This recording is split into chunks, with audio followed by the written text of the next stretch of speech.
Bukan senang nak memaafkan manusia, tetapi Allah begitu mudah sekali memaafkan kita sebab kasih sayang Allah terlalu besar, terlalu luas. Kita kalau ambil barang orang, kita nak tebus kesalahan kita dengan cara bagaimana? Pulangkan. Betul?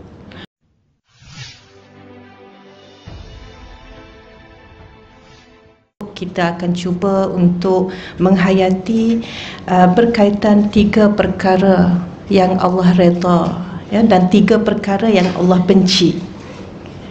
Kita tahu banyak perkara sebenarnya yang Allah redha dan banyak perkara dan hal yang Allah benci.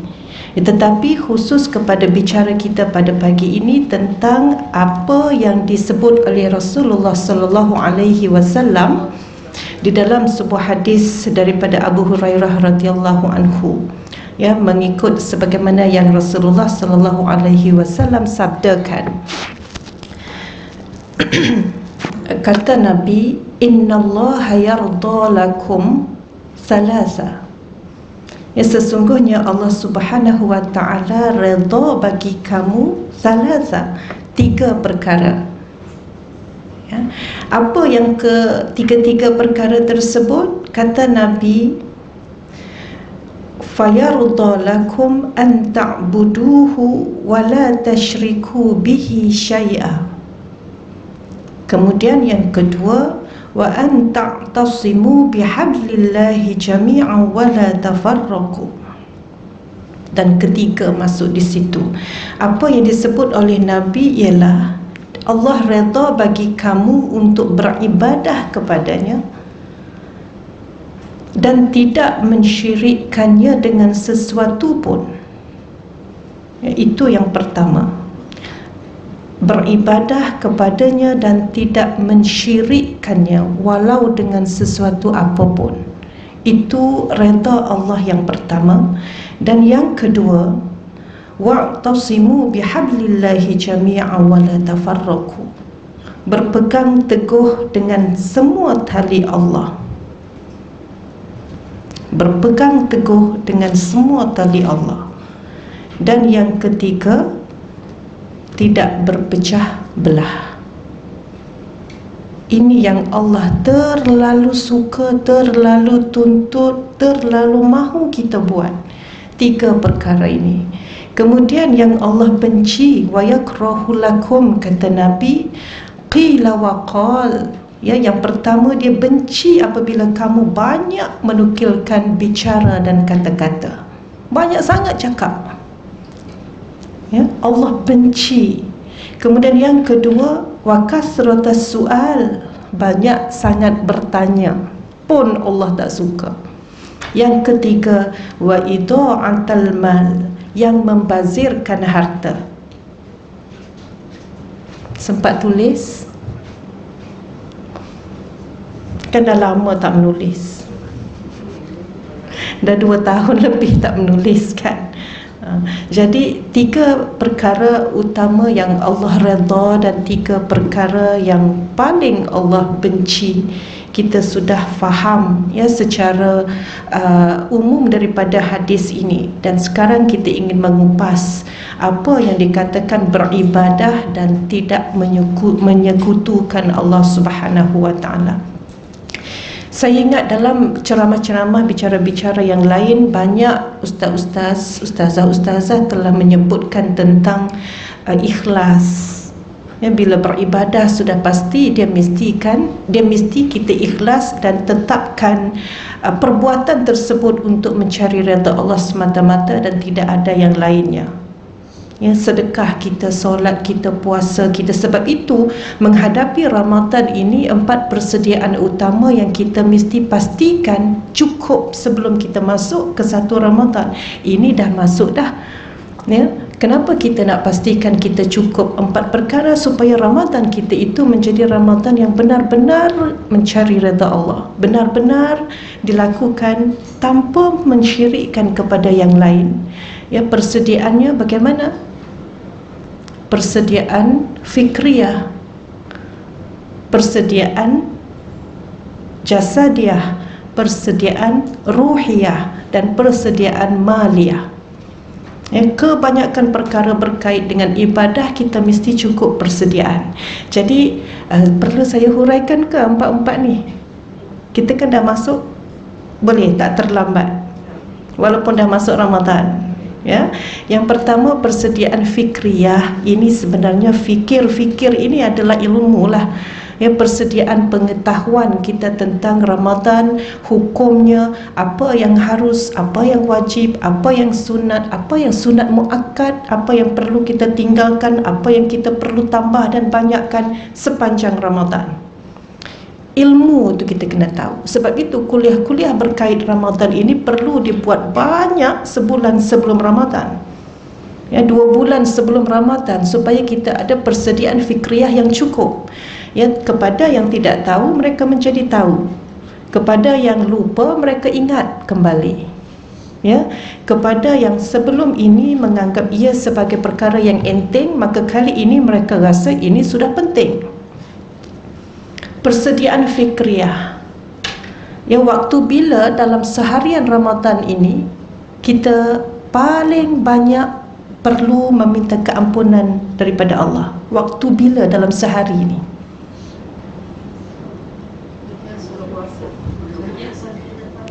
Sebelum buka puasa. Lagi? Malam? Masa sahur.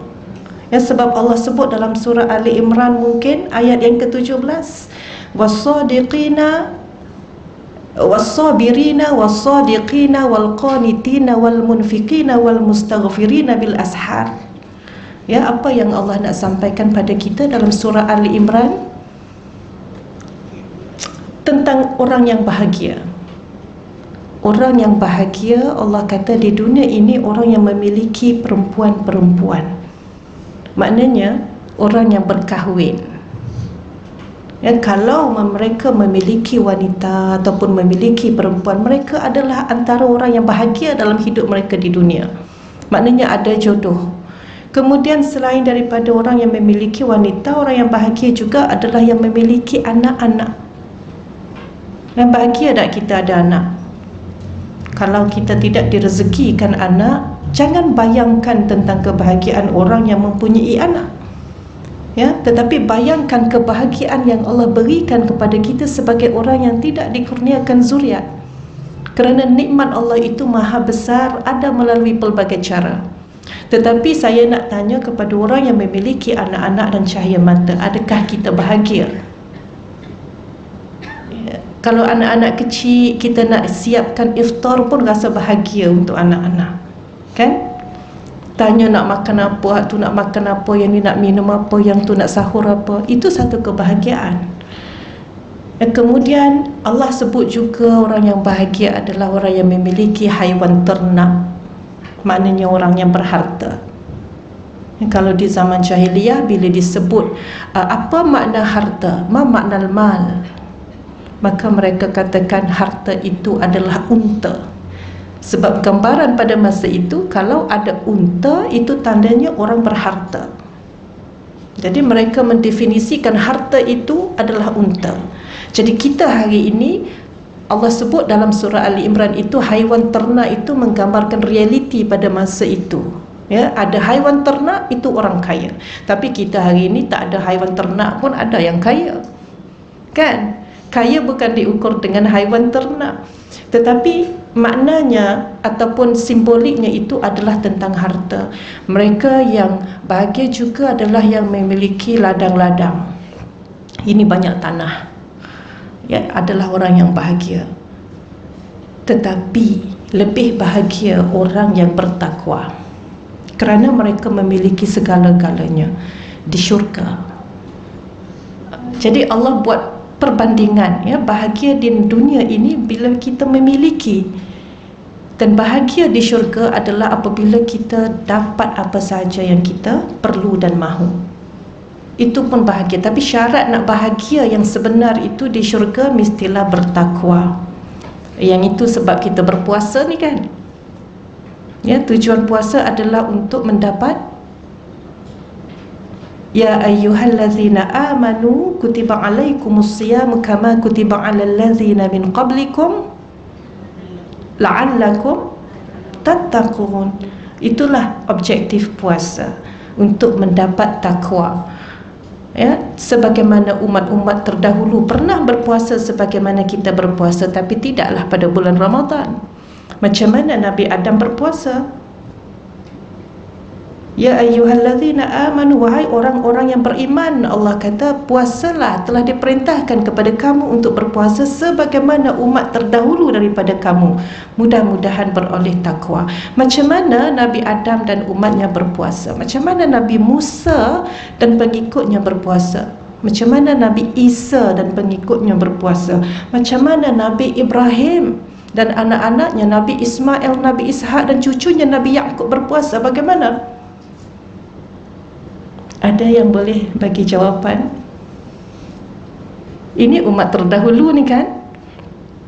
Nabi Adam berpuasa tidak dinyatakan caranya bagaimana dalam Al-Quran, tetapi Ibnu Katsir yang menjelaskan dalam penulisannya, Nabi Adam berpuasa pada hari putih, 13 hari bulan, 14 hari bulan, 15 hari bulan setiap bulan, yang kita duk sebut hari putih. Itu cara Nabi Adam. Yang kalau Nabi Daud selang sehari. Sebab itu Nabi Daud berpuasa setengah tahun, dan setengah tahun tidak berpuasa. Ya, kemudian Nabi Musa 40 hari setahun, Nabi Isa 50 hari setahun. Itulah yang juga diikuti oleh umat mereka, umat Yahudi, ya, yang mengikuti agama Samawi. Banyak. Nabi Nuh berpuasa bagaimana?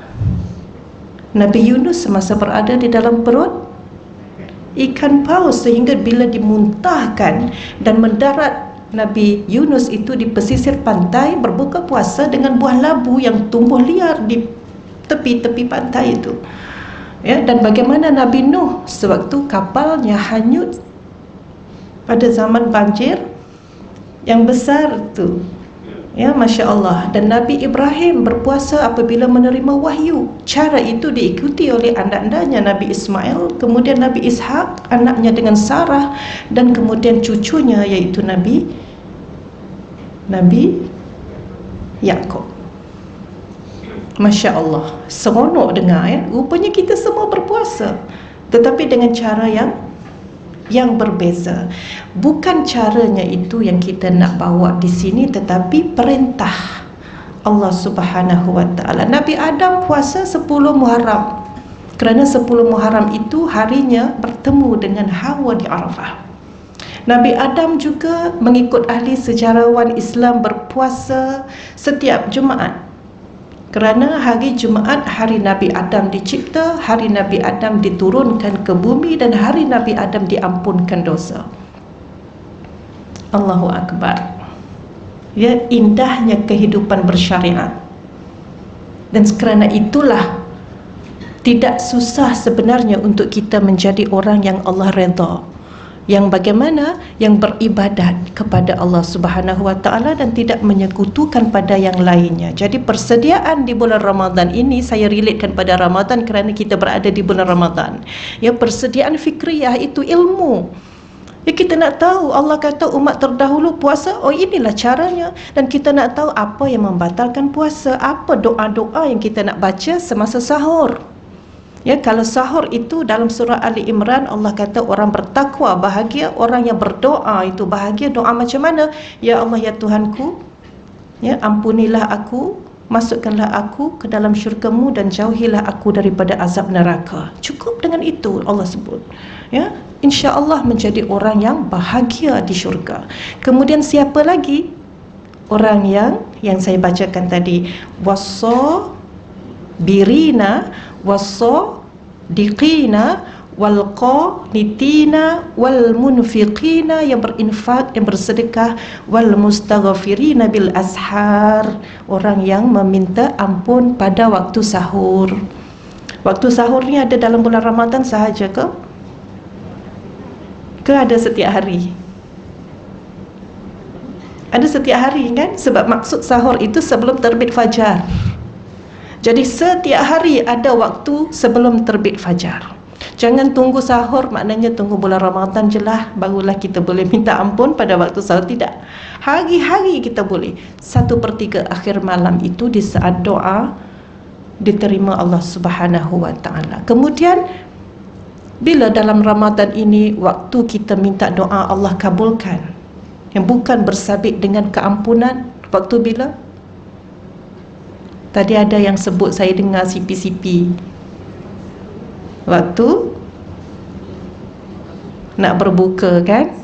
Abdullah ibn Umar radhiyallahu anhu bila nak berbuka selalu berdoa, Allahumma inni as'aluka birahmatika allati wasi'at kulla syai'in an taghfirali. Allahumma inni as'aluka, ya Allah, aku memohon daripadamu, birahmatika allati wasi'at kulla syai'in, memohon rahmat engkau yang meliputi segala sesuatu, an taghfirali, mudah-mudahan engkau mengampuni aku. Abdullah minta rahmat Allah. Ibu-ibu sekalian, apa makna rahmat? Kasih sayang dan belas kasihan. Kadang-kadang kita tidak sempat bertaubat sebelum kita dipanggil pulang. Bukan kadang-kadang, mungkin berlaku. Kadang-kadang tu macam banyak kali mati pula. Mungkin tidak sempat bertaubat sebelum kita dipanggil pulang di saat pintu taubat sudah tertutup.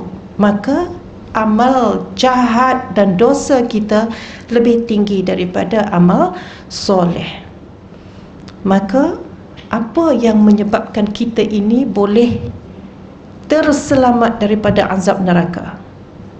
Belas kasihan, kasih sayang Allah Subhanahu wa ta'ala. Sebab itu dalam doa kita, jangan hanya kita minta nak masuk syurga, jangan hanya kita minta nak jauh daripada azab neraka, tetapi kita lupa memohon rahmat Allah. Sebab kita ibu-ibu biasa dah kan, anak buat perangai, kalau ikutkan apa yang dia buat itu boleh rotan lah. Tapi kenapa kita tak rotan? Kerana rahmat seorang ibu, belas kasihan. Kerana kasih sayang seorang ibu menyebabkan anak itu tidak dihukum.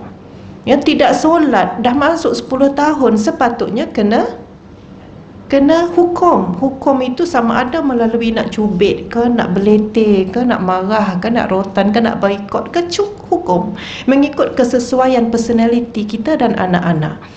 Ya, tapi kadang-kadang tak sampai hati pula nak marah. Kita pun masa zaman dulu, muda-muda dulu sama juga, bukan semayang sangat. Jadi tak sanggup nak marah anak sebagai contoh. Kerana apa itu? Kerana belas kasihan dan kasih sayang. Tapi tak kena, kan? Tak kena. Ya, kejut anak bangun sahur, lepas kenyang-kenyang makan, anak tidur subuh belum lagi. Jadi bila nak masuk subuh nak kejut anak, kesian pula. Biarlah, nantilah karang bangun pukul 9, tersuruhlah dia sembahyang. Kejut sahur bukan main, kan? Walhal puasa itu mungkin bukan lagi menjadi taklif ataupun tanggungjawab dia, tetapi solat itu pasti mungkin pada usianya sudah 7 tahun dia dah kena belajar, ya, walaupun tidak sempurna. Jadi itulah dia ilmu yang kita nak belajar mendepani Ramadan. Persediaan fikriyah, kemudian persediaan kedua, persediaan ruhiyah, persediaan rohani. Macam mana pula nak bersedia rohani ni, ya?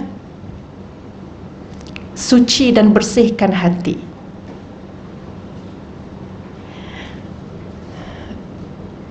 Kalau kita masih ada rasa mudah benci dan berdendam dengan orang, maka kita boleh sucikan hati kita supaya menjadi orang yang ikhlas dan pemaaf.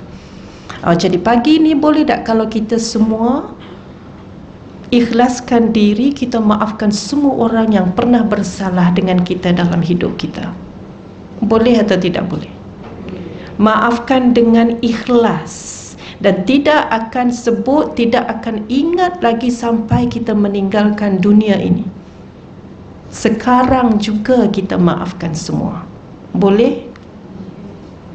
2 orang je boleh. 2 orang je dengar suaranya. Boleh? Semua boleh? Masya Allah, Alhamdulillah, Allahu Akbar. Dan kerana boleh itu, puan-puan sedar atau tidak, di sana ramai yang dihentikan azab kuburnya kerana dimaafkan. Ya? Dan di sana mungkin ada yang telah terhenti daripada ujian yang tidak tertanggung disebabkan kita sudah memaafkan.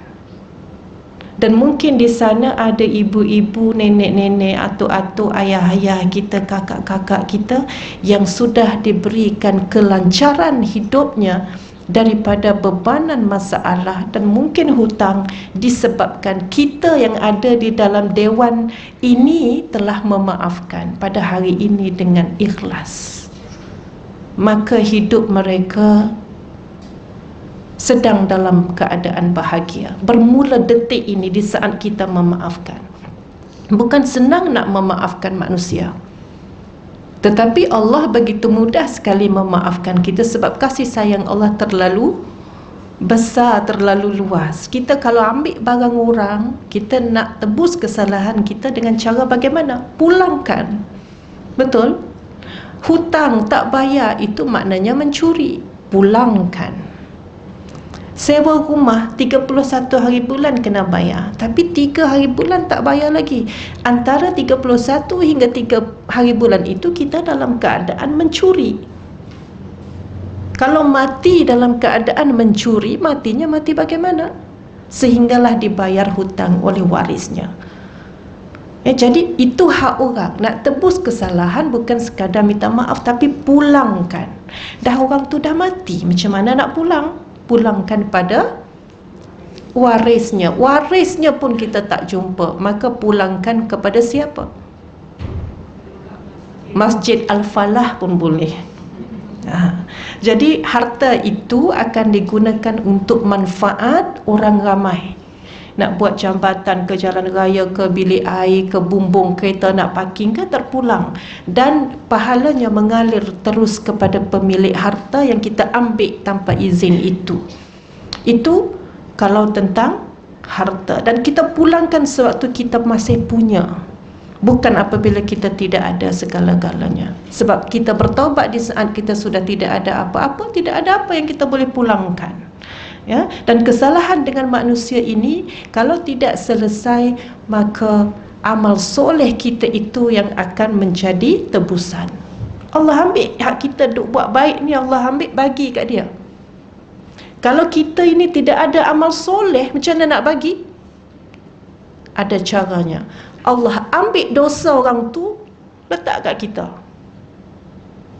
Jadi tidak mahu kita jadi orang yang terkejut di sana melihat, kenapa banyak sangat? Rasanya dah banyak yang tertebus, ya, tetapi kenapa banyak sangat? Rupanya kita kena juga menanggung yang orang lain punya. Kenapa? Kerana kita sudah berdosa dengannya dan kita tidak pernah meminta keampunan. Sebab itu tadi bila puan-puan semua telah memaafkan orang yang telah bersalah dengan kita, percayalah kemaafan yang sedetik cuma itu sebenarnya telah menghapuskan azab yang besar di dalam kubur. Kalau kesalahan itu daripada kita yang maafkan, selesailah urusannya dengan Allah Subhanahu wa ta'ala. Ya, jadi kita ini mesti jadi orang yang berjiwa besar. Ya, sentiasa memaafkan orang, sentiasa menganggap kesilapan-kesilapan kecil itu adalah ujian untuk meningkatkan takwa dan iman, ya. Kemudian itulah cara kita nak bersihkan hati. Selain kita beristighfar, kita berzikir, kita banyak bertaubat, ya, berfikir yang baik-baik, maafkan orang. Dan kemudian yang ketiga, persediaan jasadiah. Ya, ini menjadikan kita orang yang beribadah kepada Allah dan tidak menyekutukan sebab kita sudah ikhlas. Ya, persediaan jasadiah ini bagaimana? Jasad itu apa? Fizikal, ya, persediaan fizikal. Sekarang musim wabak penyakit. Kalau dalam keadaan kita berpuasa ini, kalau positif COVID, kena pula serangnya ditekak, siapa yang pernah rasa? Tak payah angkat tangan. Tapi yang pernah rasa dia tahulah macam mana peritnya. Kalau boleh nak nganga mulut aja, tuang air dalam mulut. Sakitnya kalau berpuasa. Mungkin dia kena bayar fidyah lah.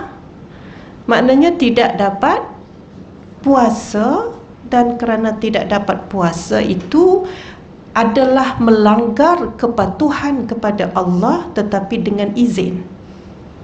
Kalau saja-saja tak puasa itu langgar kepatuhan tanpa izin. Langgar kepatuhan dengan izin disebabkan uzur yang syar'i. Memang tak boleh, mudarat besar sangat kalau tak minum air. Jadi dia pun tidak berpuasa, tapi kena bayar denda, kita sebut fidyah. Jadi macam mana kalau jasad kita tidak kuat, sedangkan kata Nabi Allah kasih kepada orang yang sihat berbanding orang yang sakit. Kita nak jadi orang yang Allah lebih kasih, jadi kita kena sentiasa pastikan kita sihat. Mata sihat, telinga sihat, hidung sihat, jantung sihat, darah sihat, otot sihat, sendi sihat. Allah Rabbi. Tapi faktor usia kadang-kadang campur dengan tak berapa nak jaga, kan? Jadi apa yang kita boleh buat adalah ekstra lah menjaganya, supaya kita sentiasa jadi orang yang Allah kasih, iaitu orang yang sihat. Dan bila sihat, pastinya dia boleh banyak beribadah, kan? Jadi persediaan jasadiah itu nak masuk Ramadan, pastikan sihat. Kalau selama ni pergi pasar tak berapa nak jaga SOP, ni nak menghadapi Ramadan aku kena pastikan sihat sungguh ni. SOP kena jaga dengan betul. Ubat kena makan dengan teratur. Imuniti badan kena pastikan meningkat. Perempuan buat macam mana nak tingkatkan imuniti badan? Makan apa? Apa tu? Madu. Lagi? Telur mas. Apa dia? Habatus sauda. Betul, habatus sauda memang meningkatkan imuniti badan. Lagi apa? Buah kurma. Okey. Lagi? Aiskrim. Allah, dengar macam tu dengarnya. Tapi saya tak rasa perempuan kata aiskrim saya dengar. Exercise. Masya Allah. Itu semua nak menghadapi Ramadan sebulan yang terbaik. Jasadiah itu. Yang terakhir adalah persediaan maliyah. Persediaan apa mal? Harta. Macam mana persediaan maliyah nak masuk Ramadan supaya harta kita harta yang benar-benar bersih? Bayar hutang. Bayar hutang kepada Allah dan kepada manusia. Hutang pada Allah itu yang mana? Fidyah. Yang tak puasa 25 tahun yang lepas, ada puasa yang kita tidak ganti sampai hari ini, maka itu hutang dengan Allah. Maknanya harta kita ini tidak sebersih-bersihnya, sebab masih ada di dalamnya itu hutang dengan Allah. Fidyah berapa ringgit?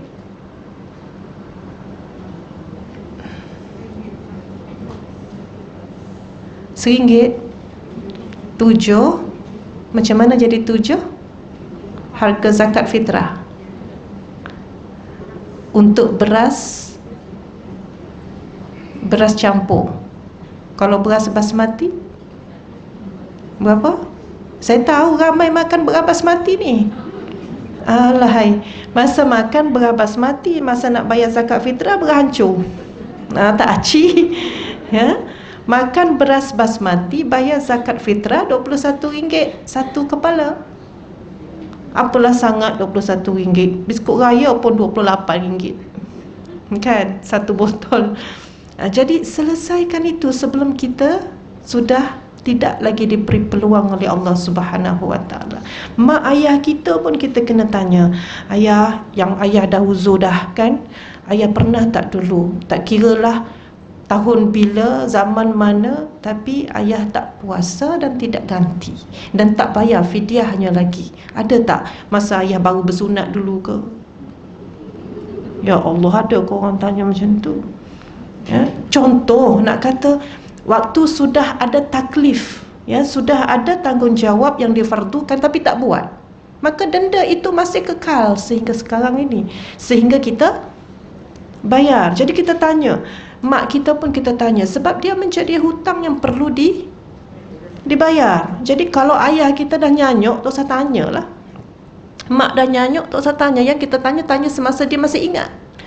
Ya, kalau was-was ambil yang mana kita rasa terbanyak untuk kita, biar lebih, kita ganti biar lebih, tapi bukan RM7. Kita tetapkan kalau ini Selangor kan RM4. RM4. Nah, maknanya kurang dah tu. Dan RM4 itu berganda. Tapi kalau tidak mampu, tak payah ganda. 25 tahun dulu tak puasa 3 hari, tak ganti sampai hari ni, maka jadi berapa ringgit? RM12. Rasa-rasa mampu tak bayar. Tapi kenapa ramai orang tak bayar? Tidak tahu.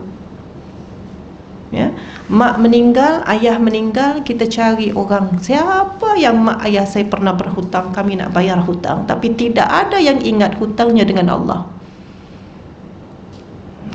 Ya, jadi kita lah, saya rasa orang perempuan ni lah yang banyak hutang berbanding orang lelaki, betul tak? Kalau uzur haid sebagai contoh atau nifas, tak ada fidyah, ganti puasa. Kalau kita menyusukan anak ataupun mengandung dan kita tidak berpuasa kerana bimbang kepada keselamatan dan kemudaratan diri kita, maka ganti puasa, bukan fidyah, tak perlu bayar fidyah. Tapi kalau kita mengandung dan menyusukan anak, yang kita bimbang adalah anak yang kita kandung atau anak yang menyusu, maknanya kita bimbang dan dia menjadikan dua keadaan, ya. Satu, kita tak puasa, satu lagi kerana anak. Jadi kita kena ganti puasa yang kita tak puasa tu sebab kita minum nak banyakkan susu, dan fidyah kerana kita bimbang orang lain. Jadi puasa dan fidyah kena bayar. Tapi yang kita haid ataupun nifas tadi, tak puasa, kita kena ganti puasa saja, tapi tak ganti. Tahun depan, selepas Ramadan tahun depan, kita kena ganti puasa tadi plus fidyah, sebab denda tak ganti pada masa yang ditetapkan. Ya, kalau parking kereta tempat salah, kena bayar denda kan, dalam tempoh 7 hari. Tak bayar dalam tempoh 7 hari, apa jadi? Apa jadi? Saman lagi besar lah. Maknanya itu fidyah lah tu. Sebab kalau dalam tempoh, itu saja bayarannya. Macam kita, kalau dalam tempoh, ganti puasa saja. Tapi lebih tempoh, puasa dan fidyah. Dah bayar belum fidyah itu? Tak perlu jawab. Perempuan tahu, ya, hal masing-masing. Jadi saya cuma pesan supaya selesaikan itu. Sebab apa? Sebab ramai yang terlepas pandang dan terlupa. Ini adalah memastikan harta kita, harta yang benar-benar bersih. Hutang pada Allah kita selesaikan, hutang manusia pun kita selesaikan. Maka inilah yang menjadikan ibadah kita ibadah yang Allah redha, insya-Allah. Ya.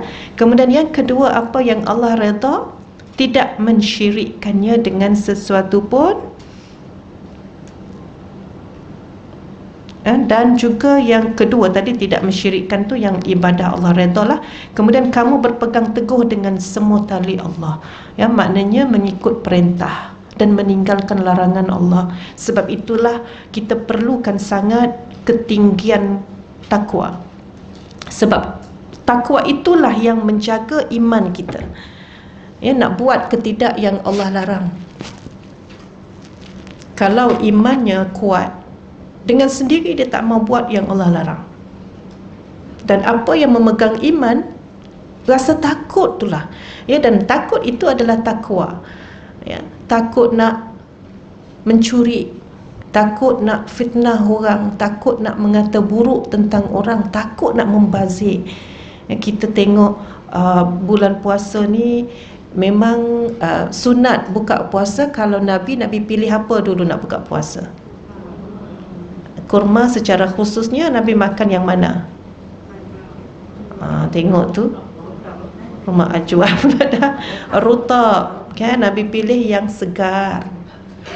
Kalau kita sini susahlah nak jumpa rutab, tapi ada juga agaknya yang dah lembik-lembik hitam dalam kotak tu kan. Saya suka juga yang tu, yang manis. Rutab dulu, sebab rutab ni dia cepat rosak, cepat tak elok. Jadi tak nak membazir, makanlah yang rutab dulu. Kemudian kalau tak ada rutab, Nabi pilih mana? Tak confident yang jawab itu. Nabi pilih apa kalau tak ada rutab? Tamar. Tamar itu maknanya kurma yang kering. Rutab itu maknanya kurma yang segar. Jadi dah kering tu dia tahan lama. Kat rumah kita kalau kering macam tu berapa lama boleh tahan? Apa? 18 tahun? Ada ke lagi kurma kat rumah yang 18 tahun dahulu dalam peti ais? Cuba tengok. Ya memang ada, memang tahan. Kalau sanggup makan-makanlah, mungkin dah jadi keras macam batu dah. Ya, tak payah 18 tahun, yang 3 tahun lepas beli di Mekah masa berumrah pun ada lagi katanya. Jadi tamar itu pilihan kedua. Jadi kita pun ingatlah Nabi buka puasa, belilah tamar, ya, masjid pun bagi, ambillah tamar. Ya, tapi dia lupa bahawa membazir itu haram. Jadi makan tamar itu sunat. Jadi dia nak perbanyakkan yang sunat, maka dia lupakan yang haram. Apa yang haramnya? Membazir itu tadi. Disebab itulah raya tahun ni nampaknya biskut raya semua konsep buah kurma. Kek semua konsepnya letak buah kurma yang di blend. Cuba, mungkin sedap. Muffin pun kurma. Buka puasa pun kuih semua letak kurma belakang. Nak suruh sempurnalah ibadah kita ni, tak ada pembaziran. Selalunya makanlah yang kita membazir kan. Baju membazir? Tak berani nak jawab. Tudung. Ya? Itu membazir tapi boleh dijustifikasikan. Boleh ada alasannya kan. Terpulang. Jadi apa yang kita nak, tidak mahu melampaui batas. Kemudian yang Allah redha juga adalah tidak berpecah belah. Ya, yang inilah yang kita susah nak buat.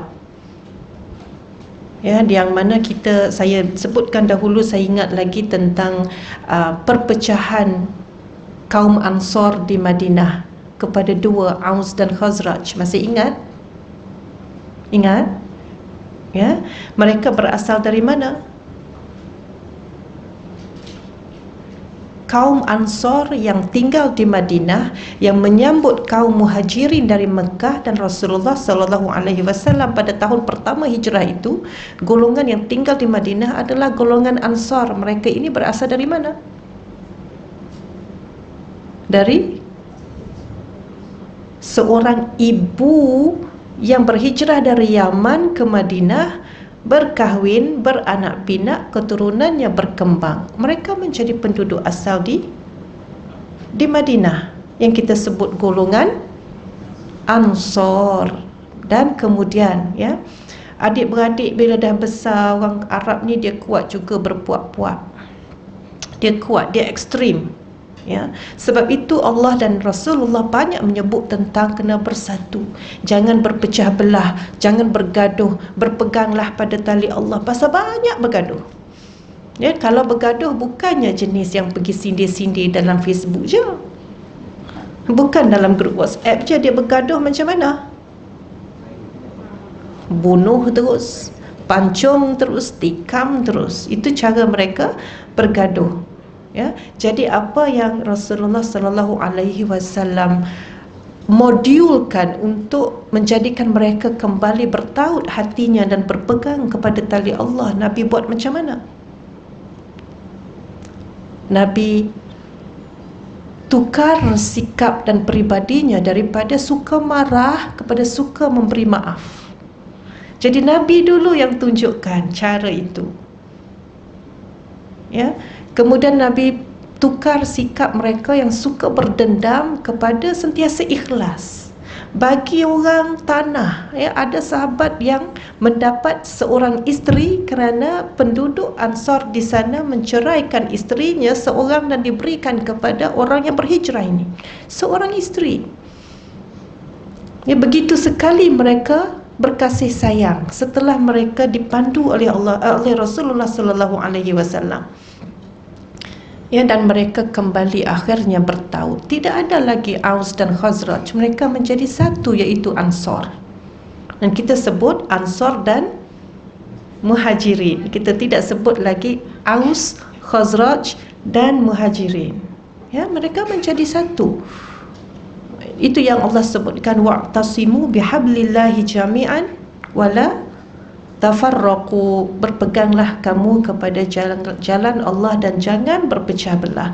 Berpegang teguh dan tidak berpecah belah itu Allah amat tuntut, ya, dan Allah sangat redha kepada sebarang perbuatan orang yang tidak berpecah belah. Jadi kita berpecah belah sebenarnya banyak dalam perkara-perkara yang remeh.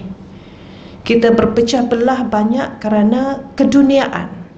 Kita tidak berpecah belah dalam perkara berkait dengan akhirat. Kita tidak berpecah belah soal puasa. Kita tidak bergaduh soal nak buka puasa jam berapa di sana, jam berapa di sini. Tidak, semua sepakat. Ya, kalau di Sabah Sarawak buka puasa awal, orang KL tak marah. Ada marah? Cuma paling tidak kita kata janganlah share lagi makanan dia untuk pukul 6.30. Kan? Anak-anak kecil yang duduk di KL ni, ya Allah, masa tu kalau tengok air batu, air apa yang ada bulan Ramadan je tak ada waktu lain. Katira kan? Betul. Dia tengok pula dalam Facebook ke dalam Instagram ke air sedap-sedap 6.30, siap minum lagi, bunyi pula tu. Minum seruk, bunyi dengan straw. Ya Allah, menguji sungguh anak-anak kecil. Ya, jadi kita tidak berpecah kerana itu. Kita tidak berpecah kerana haji. Kita tidak berpecah kerana zakat. Walaupun bibit-bibitnya sudah kita lihat, ramai yang berpecah kerana solat. Jarak tak jarak, berapa orang tak berapa orang, siapa boleh masuk, siapa tak boleh masuk, ikut giliran ke, ikut first come first serve ke. Ada mula dah. Ya, ini ujian. Ujian Allah Subhanahu wa taala untuk melihat kita berpecah belah atau kita tidak berpecah belah kerana itu. Sebab itu dalam kehidupan sebuah negara yang berdaulat, kita perlu mengikut pemerintah yang adil. Ya, jadi nak pastikan pemerintah adil itu satu perkara lain, tetapi nak pastikan rakyat itu mengikut pemerintah itu satu perkara yang lain. Ya, tetapi kalau tidak mahu mengikut pemerintah yang adil dalam soal agama, macam mana kita nak bersatu dan tidak berpecah belah dalam urusan agama? Ya, dan kita ini sungguh banyak yang tidak tahu berbanding tahu. Ya, jadi kita tidak tahu ini banyak kan persediaan fikriyah itu. Ya, insya-Allah. Kemudian kita lihat apa yang Allah benci. Ya, yang Allah benci ada 3 perkara juga, iaitu orang yang banyak menukilkan dan berkata-kata. Menukilkan ini banyak menulis.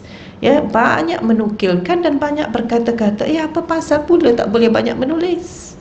Ataupun kenapa tidak boleh banyak berkata-kata? Nanti kita lihat apa yang dimaknakan tidak banyak berkata-kata.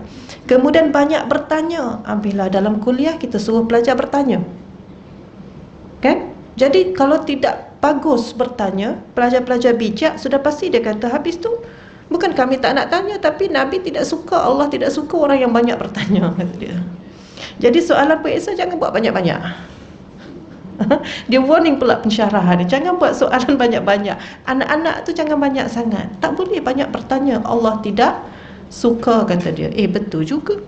Jadi sebenarnya macam mana? Kemudian yang ketiga, yang membazirkan harta, itu yang Allah tidak suka. Ya, jadi di sini kita lihat, ya, saya ingin meletakkan dua perkara di sini. Bagaimana pertanyaan yang digalakkan dan yang tidak digalakkan.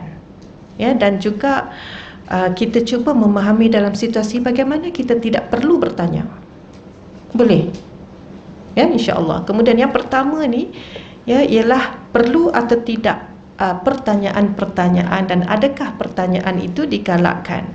Ya, kata Allah Subhanahu wa taala dalam surah An-Nahl ayat yang ke-43, fas'alu ahla dzikri in kuntum la ta'lamun. Bertanyalah kamu kepada orang yang berpengetahuan agama jika tidak mengetahui. Ini suruh tanya pula. Tadi kata jangan banyak bertanya. Ya, jadi bertanya di sini kata As-Sabuni, tanyalah hai orang-orang Quraisy kepada ulama ahlul kitab berkenaan Taurat dan Injil. Nescaya mereka mengkhabarkan kamu bahawa semua para nabi adalah manusia, sekiranya kamu tidak mengetahui tentang demikian itu. Jadi ini secara khusus Allah katakan banyak bertanya kepada siapa? Orang musyrik. Banyakkan bertanya kepada ahlul kitab, kepada orang yang lebih tahu tentang Taurat dan Injil. Faham kan? Kita orang yang jahil, orang yang tidak beriman, ingin tahu tentang Taurat dan Injil, tanya kepada pakar di kalangan ahlul kitab. Itu tidak salah. Maknanya kalau kita ini nak tanya Tok Imam kita, macam mana ya saya begini-begini, nak tanya tentang fidyah lah sebagai contoh, tanya Tok Imam masjid. Tok Imam mesti kena tahu. Kalau tak tahu, kena belajar lah, kena tahu. Sebab dia bukan sahaja mengimami solat, tetapi menyelesaikan masalah hukum dalam masyarakat. Ya. Kalau di sesuatu tempat itu tak ada orang yang dia nak tanya, Tok Imam lah yang paling alim. Mesti dia cari Tok Imam, betul tak? Di zaman Rasulullah, seorang wanita, Asma bintu Yazid, ya, yang digelar sebagai Khatibatun Nisa. Kalau orang perempuan nak bertanya tentang perempuan kepada Nabi, malu semua. Tak reti bercakap lah, gugup lah, segan lah. Sebab wanita pada zaman itu kebanyakannya sangat terpingit. Kan kita kata anak dara pingitan, duduk dalam rumah, tak jumpa orang, malu nak bercakap, rasa tak pandai. Ya, tetapi Asma bintu Yazid itu Allah anugerahkan dia dengan kelantangan, kefasihan bicara, ketajaman akal dan keberanian. Jadi dia sentiasa jadi wakil.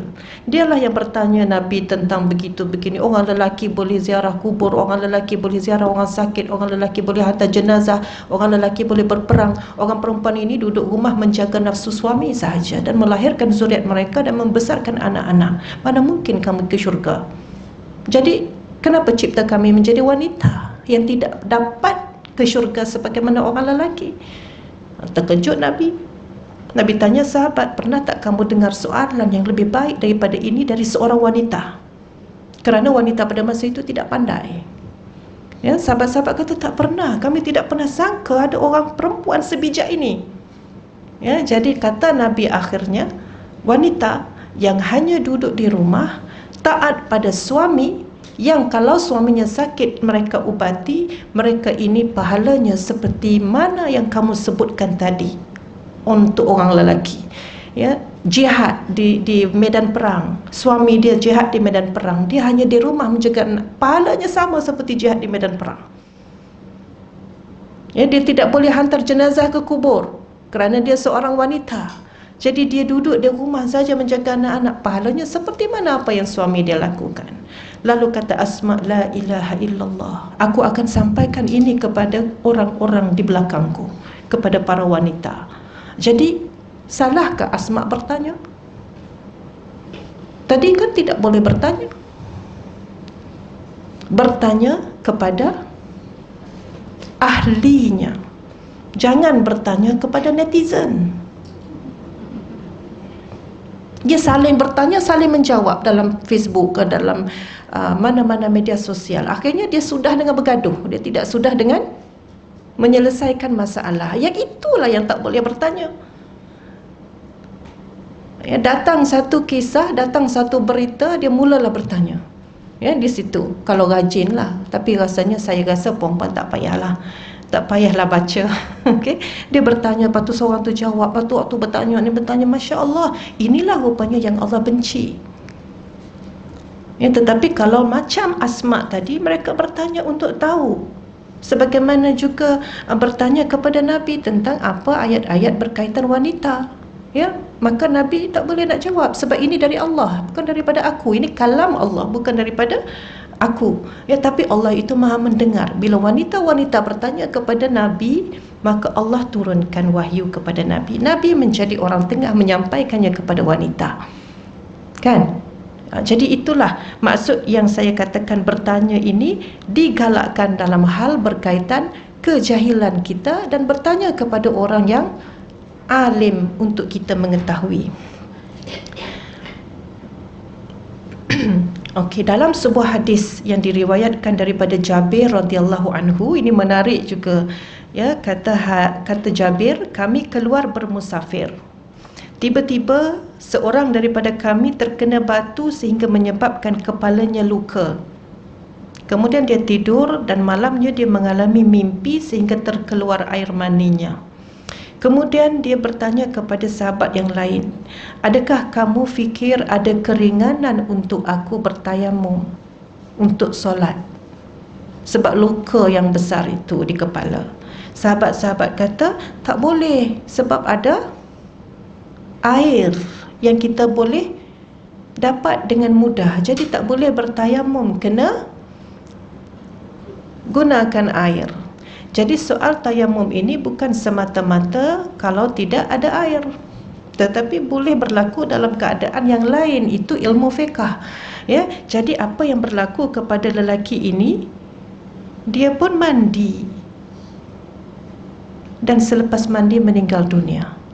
Kecederaan itu mungkin besar sehingga bila mana terkena air, termasuk air yang banyak, dan Allah nak ambil masa itu, jadi dia meninggal dunia.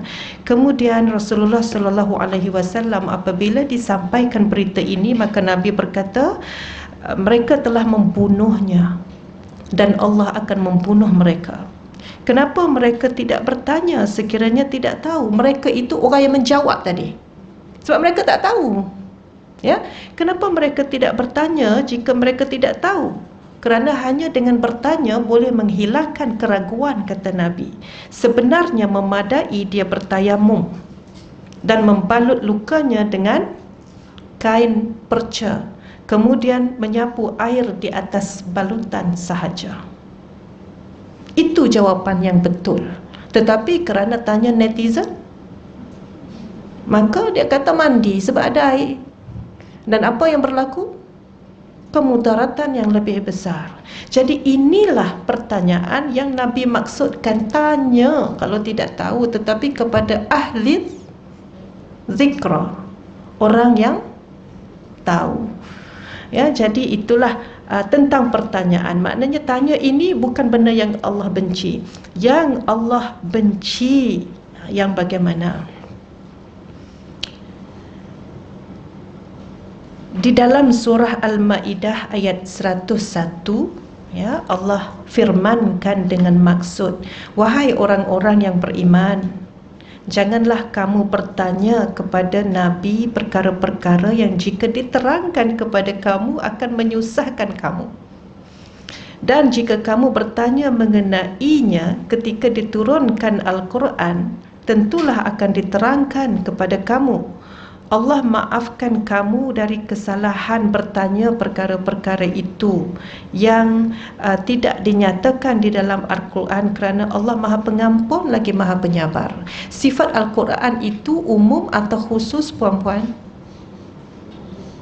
Umum sifat Al-Quran.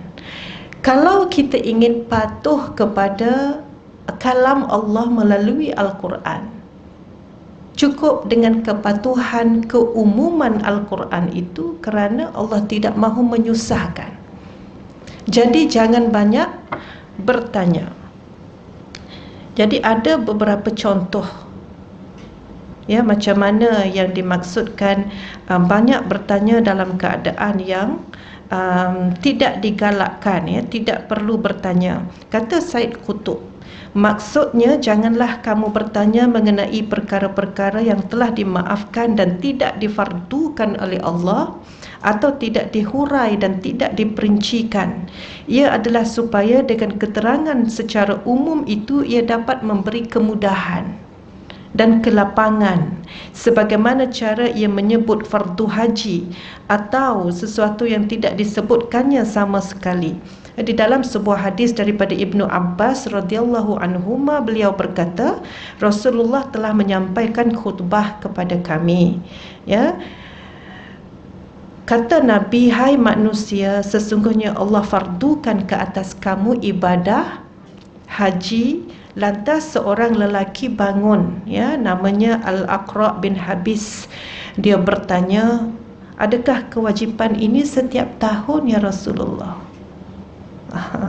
Nabi cerita pasal haji, ya. Dia pun bangun tanya, setiap tahun wahai Rasulullah? Dia tanya. Lantas Nabi menjawab, jika aku kata ya, nescaya ia menjadi wajib setiap tahun.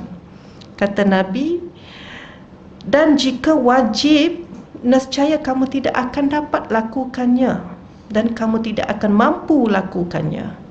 Ya, cukup aku katakan haji itu sekali sahaja. Dan sesiapa yang melakukannya lebih dari itu adalah sunat. Jangan tanya lagi dah. Okey. Jadi itulah yang dimaksudkan di sini tentang tidak perlu bertanya dalam beberapa urusan yang bersifat terlalu mendalam, ya. Kemudian ada ke contoh lagi?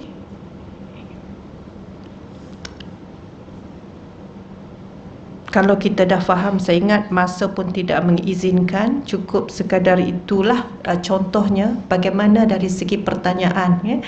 Maknanya ada yang kita boleh bertanya, ada yang kita tidak boleh bertanya. Dan hari ini sangat jelas sekali bila kita melihat banyak hukum hakam yang telah dipercayai sebaliknya disebabkan oleh pertanyaan-pertanyaan itu diajukan kepada mereka yang tidak selayaknya untuk memberi maklum balas, ya. Jadi kita di negara ini dengan keadaan yang teratur dari segi hukum hakam, tidak tahu tanyalah para mufti, kan? Dan kadang-kadang tok guru, tok imam, ustaz-ustaz menjadi perantara hukum itu, ya. Bila kita ingin memberi jawapan, kita lihat apa yang difatwakan, ya. Sebab kita ingin berislam dengan realiti, kita faham apa masalah dalam masyarakat, ya. Dan Islam itu mudah, Islam itu menyenangkan dan melapangkan, ya. Dan kita cuba mudahkan urusan sahabat-sahabat kita melalui pelbagai cara, bukan menyusahkan. Sebab kata Nabi, man nafasa an mu'minin kurbatan min kurabid dunya, nafasallahu anhu kurbatan min kurabi yaumil qiyamah. Ya, sesiapa yang melapangkan, memudahkan urusan orang yang dalam kesusahan, maka Allah akan memudahkan kesusahan mereka di akhirat. Jadi dalam dunia ni senang aja hidup kita. Carilah apa jua cara untuk memudahkan orang dalam hidup mereka. Kalau benda mudah kita payahkan, itu memanglah, ya. Apatah lagi kalau benda straightforward kita yang complicated kan dia. Itu tentu dah tu. Ya, sedangkan kata Nabi, mudahkan, lancarkan satu urusan saudara kita di dunia, maka Allah lancarkan, mudahkan satu perkara urusan kita di akhirat. Di saat kita tidak boleh minta pertolongan sesiapa pun, ya, hanya Allah sahaja yang kita harapkan belas kasihan dan kasih sayang. Pada masa itu, hitung kita mudahkan 500,000 urusan manusia di dunia, maka 500,000 kali Allah mudahkan urusan kita di akhirat. Allahu Akbar. Ya, jadi sebab itu nak tolong orang jangan rasa susah, jangan berkira, ya, jangan berat. Sebab kita ingat, bukan kita inginkan balasan daripada orang itu nanti, tetapi kita mengharapkan balasan Allah di mana? Di akhirat. Ya, jadi sekadar itu insya-Allah. Dan yang terakhir Allah sebut, yang Nabi sebut Allah tidak suka adalah membazirkan harta.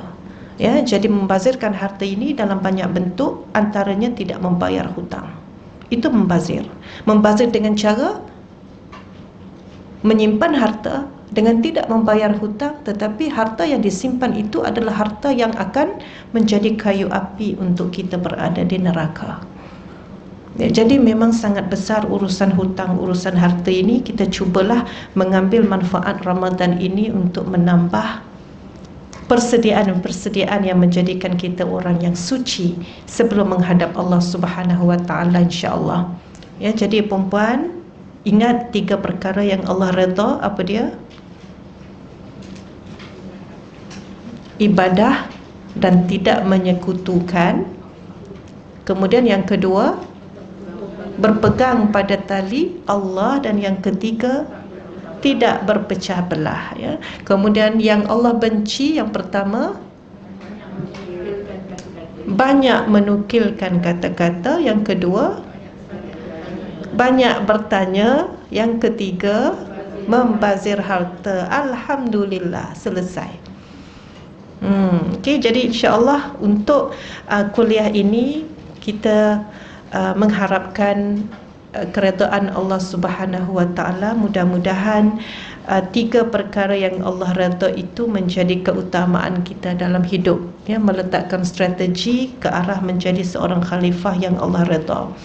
Ya, walaupun ada sedikit sebanyak dosa dan maksiat di sini sana, itu hanyalah sekelumit cuma yang kita akan hapuskan dengan taubat. Ya, dan yang Allah tidak suka, yang Allah benci, ya, yang Allah benci, ya, wa yakrahu lakum, kata Nabi, yang Allah benci. Jadi bila dah Allah benci, perempuan, kita nak buat juga faham-faham sahajalah, ya, sedangkan kita sangat mengharapkan rahmat Allah. Jadi sekadar itu saya ucapkan berbanyak maaf dan juga terima kasih di atas perhatian masa dan tumpuan perempuan, tuan-tuan sekalian. Wabillahi taufiq wal hidayah. Wassalamualaikum warahmatullahi taala wabarakatuh.